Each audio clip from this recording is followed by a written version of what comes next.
নমস্কার, সবাই কেমন আছেন? আশা করি সবাই খুব ভালো আছেন। আমিও খুব ভালো আছি। আজ আবারও একটি নতুন রেসিপি বা ভিডিও নিয়ে চলে এলাম আপনাদের কাছে।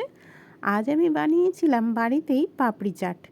তো সব কিছু বাড়িতেই সব ইনগ্রেডিয়েন্টস ছিল, শুধু পাপড়িটা কিনে এনেছিলাম। এখানে দেখছেন দইয়ের মধ্যে আমি দিয়ে দিলাম বিট লবণ আর অল্প একটু চিনিও দিয়েছিলাম। দিয়ে বেশ ভালো করে মেখে নিলাম। হঠাৎ করে বিকালবেলা খেতে ইচ্ছে হয়েছিল, তাই পাপড়িটা কিনে নিয়ে এসেই এটা বানিয়ে নিলাম।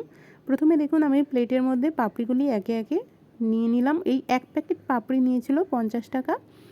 সাই স্ন্যাক্স থেকে কেনা হয়েছিল, বেশ সুন্দর, খেতেও বেশ ভালো। আপনারা চাইলে বাড়িতেও বানিয়ে নিতে পারেন। পাপড়িগুলো দেওয়ার পরে আমি এখানে দিয়ে দিয়েছি আলু সিদ্ধ। আলু আর মটর আমি লবণ দিয়ে সিদ্ধ করে নিয়েছিলাম।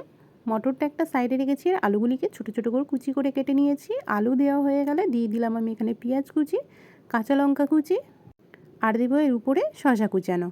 সবগুলি একে একে পাপড়ির উপরে সুন্দর করে ছড়িয়ে নিতে হবে। তারপরে দিয়ে দিলাম আমি সিদ্ধ করে রাখা মটরটা আবার একটু বেশিই সিদ্ধ হয়ে গেছিলো।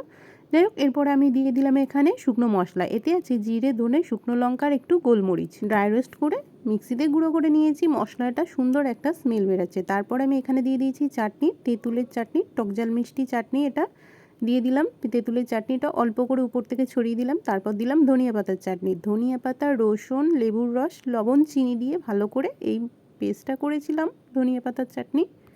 ধনিয়া পাতার চাটনি দেওয়ার পর দিয়ে দিলাম টক দইয়ের মিশ্রণটা। টক দইটা একটু মোটা মতো হয়েছে, যেহেতু বাড়িতে বানিয়েছিলাম। দইটা উপর থেকে সুন্দর করে ছড়িয়ে দিতে হবে। আপনারা যতটা পারবেন বেশি করে দই দেবেন, ভালো লাগলে, আর না হলে অল্প করেও দিতে পারেন। এরপর আমি গন্ধরাজ লেবুর রস উপর থেকে ছড়িয়ে দিলাম। তারপর দিলাম কাঁচা নারকোল। এভাবে পাতলা পাতলা করে নারকোল কেটে ঝালমুড়ি বা এই পাপড়ি চাটের সঙ্গে খেতে কিন্তু দারুণ লাগে। আপনাদের কার কেমন লাগে অবশ্যই কিন্তু জানাতে ভুলবেন না। আর হ্যাঁ, তার সঙ্গে বলে রাখি, আর আমার ভিডিওটি যদি ভালো লেগে থাকে আমার চ্যানেলটিকে সাবস্ক্রাইব করুন। আর ভিডিওটি ভালো লাগলে লাইক, কমেন্ট, শেয়ার করে পাশে থাকুন। আবারও আসছি নতুন কোনো ভিডিও নিয়ে, নতুন কোনো রেসিপি নিয়ে। ততক্ষণের জন্য সবাই ভালো থাকুন, সুস্থ থাকুন। আজকের জন্য সবাইকে টাটা।